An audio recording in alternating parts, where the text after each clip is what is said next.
Assalamualaikum warahmatullahi wabarakatuh. Halo kawan pajak, selamat datang di Instagram Live dan juga Pakem Teks Podcast bersama saya Riri, wajah baru dari penyuluh pajak di KPP Pratama Jakarta Kemayoran.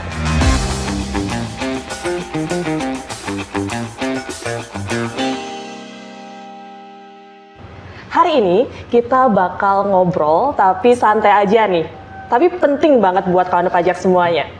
Seputar surat keterangan fiskal atau SKF. Nah, di sini saya nggak sendirian kok. Ada teman saya dari tim penyuluh pajak KPP Jakarta Kemayoran, Kak Martin. Halo Kak Martin. Halo Kak Riri, halo kawan pajak. Perkenalkan, saya Martin, penyuluh pajak di KPP Pratama Jakarta Kemayoran. Pada hari ini saya merasa sangat-sangat senang karena bisa berbagi informasi seputar perpajakan, khususnya di bidang SKF, surat keterangan fiskal. Oke, mungkin langsung aja ya Kak Martin ya. Di sini mungkin banyak juga yang belum familiar terkait dengan SKF. Sebenarnya untuk surat keterangan fiskal ini dibutuhkan untuk apa sih Kak? Sebenarnya Kak Riri, untuk surat keterangan fiskal ini fungsinya sangat banyak sekali ya Kak Riri ya. Jadi surat keterangan fiskal itu intinya adalah informasi yang dikeluarkan oleh Direktorat Jenderal Pajak, khususnya terkait kepatuhan wajib pajak selama periode tertentu. Nah, SKF ini biasanya dibutuhkan ketika seseorang, wajib pajak orang pribadi maupun wajib pajak badan yang ingin mendapatkan pelayanan dan melaksanakan kegiatan tertentu. Oke, jadi sebenarnya fungsi SKF ini penting banget ya, terutama kalau misalnya ada kebutuhan terkait dengan administrasi. Betul sekali Kak Riri. Jadi dalam rangka apa aja sih WP itu butuh SKF contohnya gitu Kak? Nah, untuk SKF ini sangat banyak ya Kak Riri ya. Pertama, saya sebutkan untuk mengikuti tender proyek pengadaan barang ataupun jasa di khususnya kementerian. Misalnya nih, ada Kementerian PU ingin memperbaiki jalan. Nah, biasanya Kementerian PU itu meminta kepada wajib pajaknya, mana SKF-nya. Nah, yang kedua, untuk mengadakan perizinan tertentu. Dan yang ketiga, ada kebutuhan-kebutuhan lainnya yang intinya SKF ini menggambarkan kepatuhan wajib pajak tersebut dan permohonannya itu dilakukan secara online ke DJP ya Kak Riri ya. Oh, jadi bisa secara online ya. Mungkin ini banyak juga yang nanya ya, kawan pajak, gimana sih cara pengajuan kalau lewat online itu Kak, SKF-nya? Untuk pengajuan secara online itu ada 3 ya Kak Riri ya. Pertama nih, ke portal wajib pajak di laman DJP. Nah, cuman portal wajib pajaknya ini bukan misalnya nih, wajib pajaknya ini wajib pajak badan. Yang di login itu bukan wajib pajak badannya Kak Riri, cuman dia login ke akun PIC-nya. Akun PIC ya. Nah, pengajuannya dari akun Cortex PIC-nya dengan impersonate ke akun wajib pajak badan. Nah, yang kedua, ada juga aplikasi lain yang dia terintegrasi sama sistem Direktorat Jenderal Pajak. Misalnya nih, ada yang PJAP. Kan ada wajib pajak yang lebih nyaman menggunakan aplikasi tersebut. Nah, wajib pajak juga bisa mengajukan SKF melalui aplikasi tersebut. Nah, yang ketiga nih, misalnya nih, ada gangguan atau kendala. Aduh, ini bingung nih, gimana ya cara ngajuinnya? Nah, wajib pajak tinggal ke call center di 1500-200. Dan semuanya itu sangat mudah diakses asal data perpajakannya lengkap dan benar. Oke, wah kayaknya menarik nih kalau misalnya ngajuinnya lewat Cortex ya Kak ya. Betul Kak Riri. Bisa dijelasin nggak alur-alur atau langkahnya pengajuan melalui Cortex? Nah, untuk alur-alurnya ini sangat singkat kok Kak Riri. Nih saya jelaskan secara runtut ya Kak Riri ya. Boleh banget nih. Nah, pertama wajib pajak tentu saja mengakses Cortex DJP. Nah, di sini wajib pajak diminta nih login dan jangan lupa kalau loginnya ini wajib pajak badan, yang digunakan bukan wajib pajak badan, tapi wajib pajak orang pribadi yang PIC-nya. Kemudian wajib pajak memasukkan kata sandi. Kata sandinya ini tentu saja kata sandi PIC, bukan wajib pajak badan. Pokoknya semuanya ini melalui akun PIC. Nah, yang ketiga tinggal dimasukkan nih kode-kode ini yang biasanya berganti-ganti. Habis itu klik login. Nah, sini kan menunya kan ada beberapa ya Kak Riri ya. Nah, kita tinggal pilih menu yang di atas, yang di pojok kanan. Dia itu namanya layanan wajib pajak. Setelah itu kita pilih layanan administrasi. Kemudian tinggal pilih buat permohonan layanan administrasi.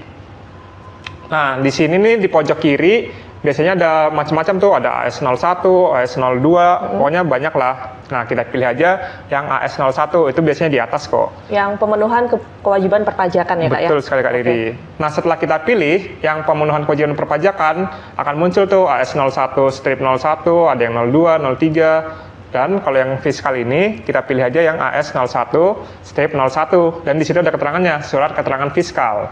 Oke, terus? Nah, kemudian kita pilih simpan. Nah, di sini nanti akan balik lagi nih, kita pilih lagi nih yang layanan administrasi wajib pajak, habis itu layanan administrasi, habis itu kita pilih nih permohonan yang belum disampaikan. Nah, tadi kan kita udah mencoba mengajukan SKF nih ya Kak Riri ya. Permohonan tadi kita pilih aja di Cortex, kemudian nanti ada nomor kasusnya tuh, istilahnya nomor case management di sebagian kirinya. Nah, di bagian kiri nanti ada pilih menu alur kasus. Setelah itu, kita tinggal pilih nih, alur kasus yang Cortex tadi, itu nanti kan akan berisi nih, nama wajib pajaknya siapa, NPWP-nya berapa, pokoknya semua biodatanya wajib pajak badannya ini sudah tersedia. Akan otomatis ya berarti ya? Iya, otomatis terisi. Nah, yang perlu kita pilih adalah, kita pilih tujuan permohonan SKF-nya ini, untuk apa sih? Nah, ini kita sesuaikan saja sama kebutuhan kita. Dari layanan kita ada beberapa yang disediakan, kita tinggal pilih sesuai yang kita inginkan. Yang dibutuhkan.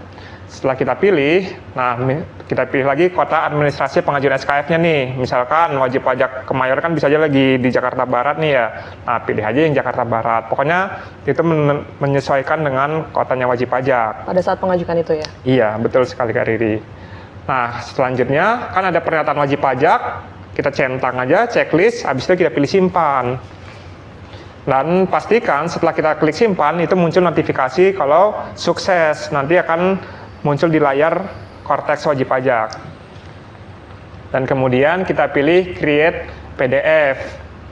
Dan kita pilih lagi perihal yang keaslian dan klasifikasi dokumen. Setelah lengkap, kita pilih simpan di bagian bawah. Nah, setelah kita pilih simpan, kita harus pilih sign. Sign ini untuk menandatangani permohonan tersebut. Dan kita pilih aja penyedia penandatangannya nih, misalnya wajib pajaknya ini kan lagi menggunakan kan Cortex ya. Tentunya saja di sini kita pilih yang KODJP. Habis itu dimasukkan paspresnya. Habis itu kita pilih dia simpan yang di bagian bawah.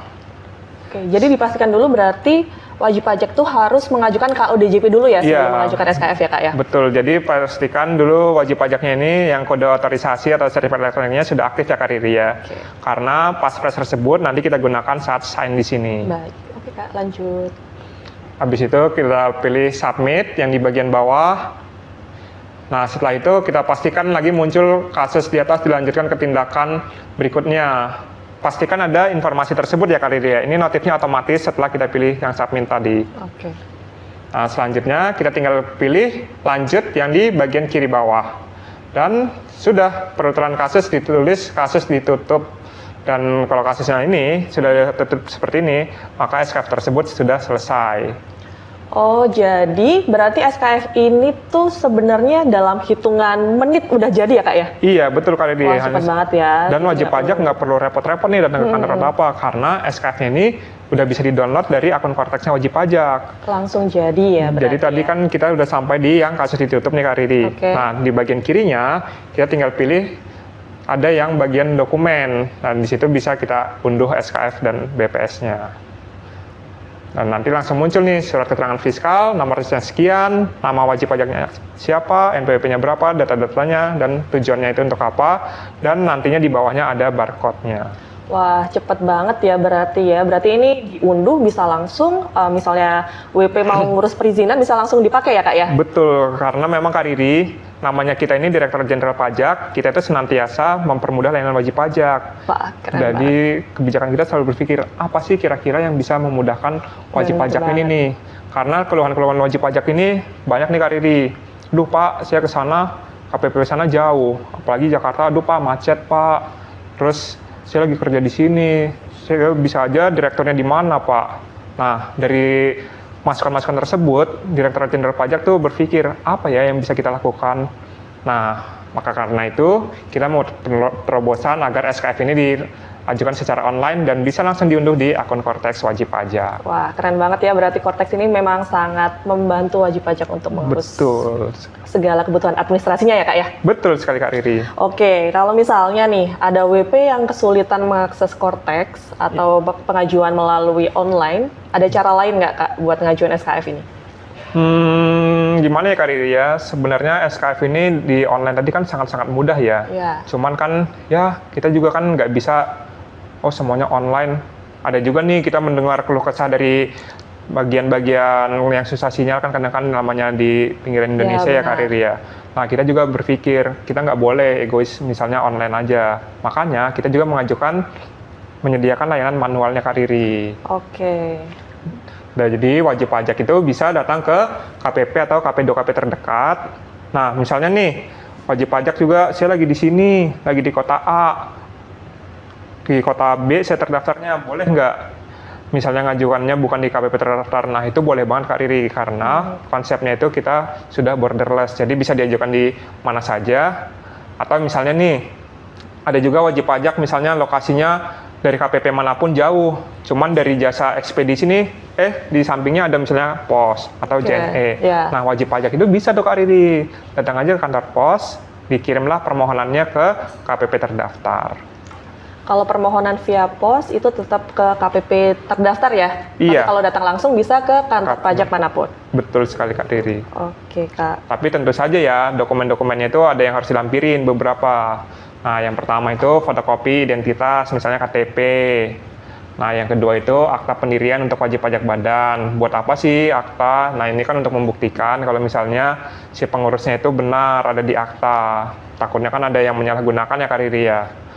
Nah, yang ketiga misalnya surat kuasa dalam hal permohonannya itu dikuasakan oleh orang lain. Yang keempat itu dokumen-dokumen pendukung lainnya yang bisa meyakinkan kita lah. Misalnya nih ada SPT-SPT-nya, gitulah. Oh, I see. Kalau misalnya untuk SKF ini ada syarat khusus nggak yang harus dipenuhi WP? Atau emang langsung jadi aja tanpa ada persyaratan apapun? Kalau dibilang syarat sih mungkin ada ya. Cuman gimana ya Kak Riri ya?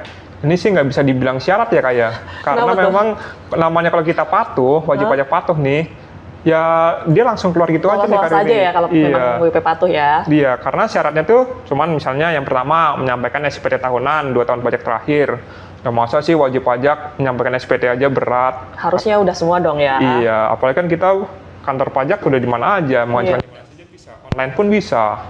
Nah, yang kedua, SPT masa PPN, 3 masa pajak terakhir, jika wajib pajak ini PKP. Nah, maksudnya ini nggak bisa, kita kan seluruhnya kan udah di Cortex nih, udah semuanya jadi lebih mudah. Iya, wajib pajak sekarang juga udah pada patuh kok, jadi itu bukan hal yang berat ya Hal yang untuk berat, dijalani. iya bisa dibilang ya syarat sih memang ada, cuman ya ini kan udah biasa dilaksanakan sama wajib pajaknya. Bener banget. Nah, terus lagi misalnya tidak mempunyai utang pajak atau dia punya utang pajak, cuman dapat izin tuh untuk menunda atau mengangsur utang pajak tersebut. Iya. Nah, kalau kita lihat wajib pajak sih ya kan semuanya menjalankan kewajiban sesuai ketentuan ya. Jadi ya ini nggak berat lah. Terus yang ketiga juga dia tidak sedang ditindak pidana perpajakan, misalnya kayak bukti permulaan. Cuman sih ya sangat jarang ya, karena kan Indonesia ini kan negaranya sudah memberikan fasilitas yang begitu banyak pada masyarakatnya ya. Iya. Dan itu pasti ada feedbacknya juga wajib pajak menjalankan kewajiban perpajakannya. Iya, hak dan kewajiban lah ya Kak. Betul sekali Kak. Jika memenuhi itu semua, nah sistem akan otomatis tuh Kak mengeluarkan SKF tersebut. Jadi nggak perlu lagi menunggu kiriman pos yang SKF dari kantor pajak. Jadi semua tinggal di Cortex-nya tersebut. Oke, berarti kalau misalnya belum lapor, ini lapor dulu ya Kak ya? Betul, SPT-nya Kak. baru bisa ngajuin SKF gitu ya? Karena kalau misalnya belum lapor nih, wajib pajak nggak akan dapat tuh SKF-nya langsung ditolak secara online, tidak memenuhi ketentuan. Cuman ya syaratnya kan tadi kan sangat mudah ya Kak ya? Iya, benar. Terus kalau masa berlaku SKF ini ada Kak? Untuk masa Berapa berlaku lama? SKF ini ada ya kayak untuk masa berlakunya ini 1 bulan sejak tanggal diterbitkan. Cuman kan nanti kan misalnya udah habis ya udah tinggal ajukan lagi karena toh dari online. Dan satu lagi nih Kak yang penting dicatat nih, orang kan mikirnya SKF nggak akan diperiksa, nggak akan pokoknya udah semuanya udah aman. Nggak juga ya Kak Riri ya. Iya. Kalau orang udah diterbitkan SKF, tetap aja Direktur Jenderal Pajak mempunyai kewenangan untuk melakukan pemeriksaan atau penagihan pajak. Gitu, Berarti itu juga tidak menghentikan proses pemeriksaan juga ya, atau penagihan ya? Iya, betul sekali, Kak. Oke, Kak. Kalau dari sisi penerima SKF, tadi kan ada pihak kementerian atau lembaga yang buat pengajuan WP itu ya? Iya. Itu gimana cara mereka untuk memverifikasi atau memvalidasi SKF ini keasliannya, Kak? Oh, memang di zaman-zaman sekarang ini emang marak ya kayak namanya penipuan-penipuan, dokumen-dokumen palsu.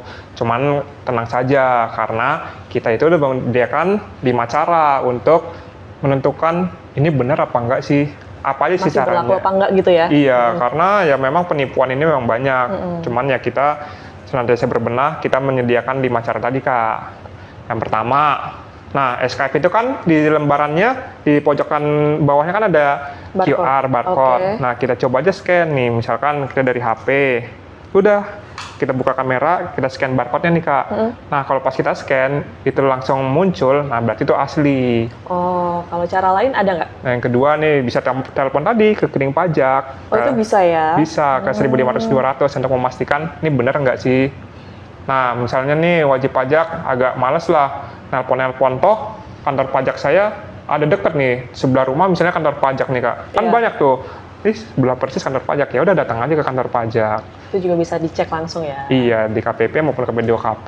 Habis itu ada juga melalui laman atau aplikasi yang terintegrasi dengan DJP atau laman lainnya, instansi pemerintah yang menerbitkan sertifikat elektronik. Oke, Kak. Nah, di sini mungkin ada tambahan lagi atas penjelasan SKF-nya, Kak? Atau kita mau coba langsung cek aja apakah ada pertanyaan dari kawan pajak?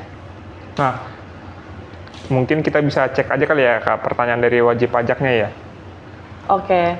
Kalau misalnya nggak ada pertanyaan, sebelum kita tutup nih, mungkin ada pesan singkat dari Kak Martin untuk kawan pajak semuanya?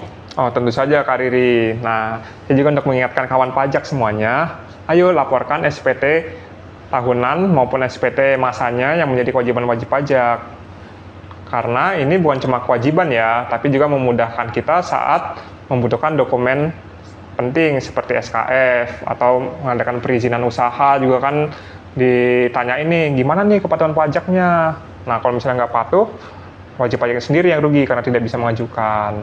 Nah, saya juga ingin mengingatkan kawan pajak nih, banyak nih beberapa, bukan banyak ya, beberapa, mungkin sekitar, ya nggak usah saya buka lah ya, pokoknya sedikit banget ya kayak. Spill dikit dong, Kak. Cuman intinya ada beberapa wajib pajak nih yang belum aktivasi akun Cortex-nya. Oke. Sama meminta yang sertifikat elektronik yang kode otorisasi itu, Kak. Padahal ini udah hampir Udah hampir tanggal 18 September nih, Kak. 9 bulan ya? Iya. Cortex ini ternyata masih banyak yang belum ngajuin ya? Iya, jadi saya mengajak agar kawan pajak ini mengaktifkan akun Cortex dan mengaktifkan yang kode otorisasi sertifikat. Karena selain untuk permohonan-permohonan seperti tadi, dimulai tahun depan nih, untuk tahun pajak 2025 yang dilaporkan di 2026 ya, Kak ya.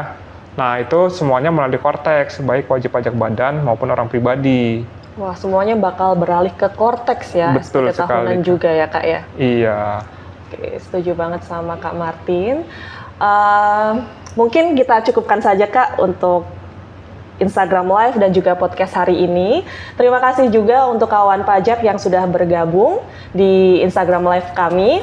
Apabila kawan pajak memiliki pertanyaan, silahkan bisa DM Instagram Pajak Jakarta Kemayoran atau bisa hubungi call center resmi Direktorat Jenderal Pajak, Ring Pajak 1500200, live chat di pajak.go.id, dan juga email di informasi@pajak.go.id.